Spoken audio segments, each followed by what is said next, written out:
দেশের সবচেয়ে গুরুত্বপূর্ণ স্থানীয় সরকার নির্বাচন। গত কিছুদিন ধরে এই একটি নির্বাচনকে কেন্দ্র করে দেশের রাজনৈতিক অঙ্গনে যে খেলাটি চলছে তা দাবার বোর্ডের চেয়েও জটিল।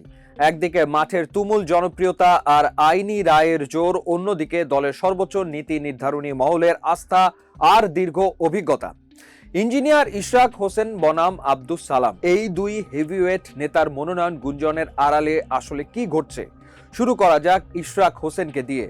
তিনি কেবল একজন তরুণ নেতাই নন, তিনি অবিভক্ত ঢাকার কিংবদন্তি এবং সবচেয়ে জনপ্রিয় সাবেক মেয়র সাদেক হোসেন খোকার উত্তরসূরি। ঢাকার রাজনীতিতে খোকা পরিবারের যে আদি ও অকৃত্রিম ভিত্তি, ইশরাক সেই লিগ্যাসির প্রধান প্রতীক।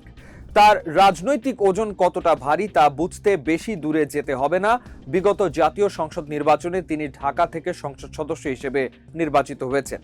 শুধু নির্বাচিতই হননি, তিনি ছিলেন সেই নির্বাচনে পুরো দলের মধ্যে সবচেয়ে বেশি ভোটে জয়ী হওয়া অপ্রতিদ্বন্দ্বী নেতা।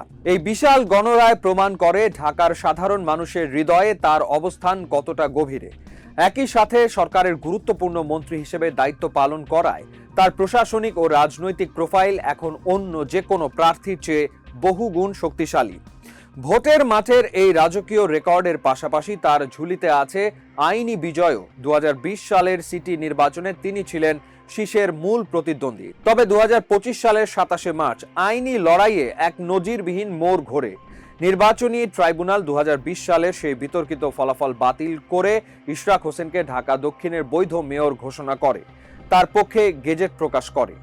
সহজ ভাষায় বললে, একটা জমিতে আপনি 5 বছর ধরে আইনি লড়াই চালালেন, আদালত আপনাকে জমির মালিকানাও বুঝিয়ে দিল, কিন্তু প্রশাসন আপনাকে সেই জমিতে বাড়ি তুলতে দিচ্ছে না। ইশরাকের পরিস্থিতি ঠিক এই জায়গায় এসে আটকে গেছে। গেজেট প্রকাশের পর হাইকোর্টের রিট খারিজ হলেও এক অদৃশ্য আমলাতান্ত্রিক লাল ফিতের কারণে তার শপথ গ্রহণ থমকে আছে। একদিকে মন্ত্রী এবং রেকর্ড ভোটে জয়ী এমপি, অন্যদিকে আদালতের রায়ে ঘোষিত বৈধ মেয়র। এই ত্রিমাত্রিক সমীকরণ ইশরাক হোসেনকে ঢাকা দক্ষিণ সিটির মনোনয়নের দৌড়ে একচ্ছত্র ও সবচেয়ে প্রভাবশালী দাবিদার হিসেবে দাঁড় করিয়ে দিয়েছে। এই যে আইনিভাবে জয়ী হয়েও চেয়ারে বসতে না পারা, এটাই সাধারণ মানুষের মনে তার প্রতি এক ধরনের তীব্র রাজনৈতিক সহানুভূতি বা সিম্প্যাথি তৈরি করেছে। আর সে কারণেই মাঠের কর্মী এবং সাধারণ ভোটারদের মাঝে তাকে নিয়ে গুঞ্জনটা সবচেয়ে বেশি। তবে ঠিক এখানেই তৈরি হয়েছে বড় মনস্তাত্ত্বিক দ্বন্দ্ব। ইশরাক যখন এমপি, মন্ত্রী এবং আদালতের রায় হাতে নিয়ে বৈধ মেয়রের দাবিদার, আব্দুস সালাম তখন সরাসরি নগর ভবনের প্রশাসনিক চেয়ারে বসে পুরো ঢাকা দক্ষিণ নিয়ন্ত্রণ করছেন। দীর্ঘ সময় ধরে দীর্ঘদিনের পোড় খাওয়া এই রাজনীতিবিদ দলের ভেতরে নিজের নীতিগত ও আদর্শিক অবস্থান ধরে রেখেছেন। ঢাকা মহানগর দক্ষিণ বিএনপির সাবেক এই আহ্বায়ক বর্তমানে এই সিটি কর্পোরেশনের প্রশাসক হিসেবে দায়িত্ব সামলাচ্ছেন। দলের প্রবীণ নীতি নির্ধারকরা মনে করেন, ক্ষমতার চাকা যখন ঘোরে তখন রাজপথের উত্তপ্ত স্লোগানের চেয়ে প্রশাসনিক নিয়ন্ত্রণ ধরে রাখাটা বেশি জরুরি। আর এই অভিজ্ঞতার ট্রাম্প কার্ডটি আব্দুস সালামকে দলের ভেতর একটি অত্যন্ত শক্তিশালী অবস্থানে দাঁড় করিয়ে দিয়েছে। তবে ভোটের মাঠের হিসাব কি শুধু বিএনপির এই দুই নেতার মধ্যেই সীমাবদ্ধ? একদমই না। এবার ঢাকার বুকে রাজপথের সমীকরণ কিন্তু সম্পূর্ণ বদলে গেছে। মাঠে এসছে নতুন শক্তি, তৈরি হচ্ছে ত্রিমুখী এক বিধ্বংসী লড়াইয়ের ক্ষেত্র। ইতোমধ্যেই জামাতে ইসলামী এই আসনে তারা ঢাকা দক্ষিণ সিটির মেয়র প্রার্থী হিসেবে ঘোষণা করেছে ডাকসুর ভিপি সাদেক কায়েমের নাম।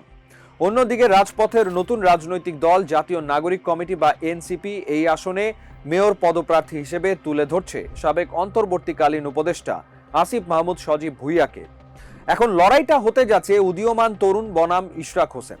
সাদিক কায়েম কিংবা আসিফ মাহমুদের পেছনে রয়েছে গণ অভ্যুত্থান পরবর্তী নতুন প্রজন্মের ভোটারদের একটি আবেগ ও বিশাল ক্রেজ। কিন্তু মাঠের রূঢ় বাস্তবতায় ইশরাক হোসেনের শক্তির গভীরতা অনেক বেশি গভীর। কেন জানেন? সাদিক কায়েম বা আসিফ মাহমুদরা হয়তো ঢাকার ছাত্র রাজনীতি নিয়ন্ত্রণ করেছেন, কিন্তু ইশরাক হোসেনের পেছনে রয়েছে মেয়র সাদেক হোসেন খোকার দীর্ঘ 30 বছরের পারিবারিক ও সামাজিক নেটওয়ার্ক। ঢাকা দক্ষিণের পুরান ঢাকা, ওয়ারী, সূত্রাপুর বা কোতোয়ালির অলিগলিতে যে খোকা ভাইয়ের ঐতিহ্য ও জনপ্রিয়তা, সেখানে নতুন দলগুলোর প্রবেশ করা এখনো বেশ কঠিন। দ্বিতীয়ত, ইশরাক ঢাকা থেকে সবচেয়ে বেশি ভোট পেয়ে এমপি নির্বাচিত হয়ে দেখিয়েছেন যে সাধারণ মানুষের ইমোশন এবং ইভিএম বা ব্যালট বক্সে ভোট টানার ম্যাজিক তার জানা আছে। নতুন দলগুলোর বড় জনসভা করার ক্ষমতা থাকলেও সেই জনসভাকে সুনির্দিষ্ট বুথের ভোটে রূপান্তর করার মতো শক্তিশালী সাংগঠনিক কর্মী বাহিনী ঢাকা দক্ষিণে এখনো সবচেয়ে সুসংহত। আবার গত কয়েক বছরের আন্দোলনে ঢাকার রাজপথে ইশরাক যেভাবে মার খেয়েছেন, জেল খেটেছেন, তা তাকে বিএনপির মাঠ পর্যায়ের কর্মীদের কাছে এক ধরনের সর্বসম্মত ও বিতর্কহীন নেতা বানিয়েছে। ঢাকা দক্ষিণে প্রায় 25 লাখ ভোটারের এক বিশাল অংশ তরুণ ও শ্রমজীবী মানুষ। রিকশা চালক থেকে শুরু করে ক্ষুদ্র ব্যবসায়ী, এই তৃণমূলের সাথে ইশরাক হোসেনের সরাসরি সংযোগ বা কানেক্টিভিটি অন্য প্রতিদ্বন্দ্বীদের তুলনায় অনেক বেশি সুসংহত। আর তাই সাদিক কায়েম বা এনসিপি প্রার্থীর তারুণ্যের হাওয়া থাকলেও ঢাকার নিজস্ব ভূমিপুত্র হিসেবে ইশরাক হোসেনের মাঠের অবস্থান এখনো অটুট ও বহুগুণ এগিয়ে। অন্যদিকে সাংগঠনিক চেইন অফ কমান্ড এবং ঢাকা দক্ষিণের 24টি থানা এবং 82টি ওয়ার্ডের দলীয় কমিটির ওপর নিয়ন্ত্রণ কার, এখানে আব্দুস সালাম এগিয়ে। দীর্ঘ সময় মহানগরের দায়িত্বে থাকায় দলীয় পদ পদবিতে তার অনুসারীদের সংখ্যা অনেক বেশি।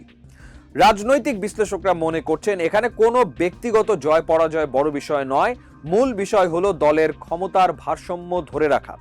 বিশেষজ্ঞদের একাংশের মতে দল যদি পুরোপুরি ঝুঁকিহীন এবং একটি সুশাসিত নির্বাচন চায়, তবে তারা আব্দুস সালামের মতো একজন অভিজ্ঞ অভিভাবকের ওপরই শেষ ভরসা হয়তো রাখবে। আবার অন্য একটি বড় অংশ মনে করে মাঠের কর্মীদের আবেগকে অবমূল্যায়ন করলে ভোটে তার বড় খেসারত দিতে হতে পারে। যেহেতু নির্বাচনী ট্রাইব্যুনাল ইশরাককে মেয়র হিসেবে রায় দিয়েছে, তাই কর্মীরা মনে প্রাণে তাকেই প্রার্থী হিসেবে দেখতে চায়। তাকে মাইনাস করা হলে দল বড় ধাক্কা খেতে পারে ভোটের মাঠে। রাজনীতি বিশ্লেষকদের ইঙ্গিত বলছে একটি অত্যন্ত নিখুঁত রাজনৈতিক সমঝোতা।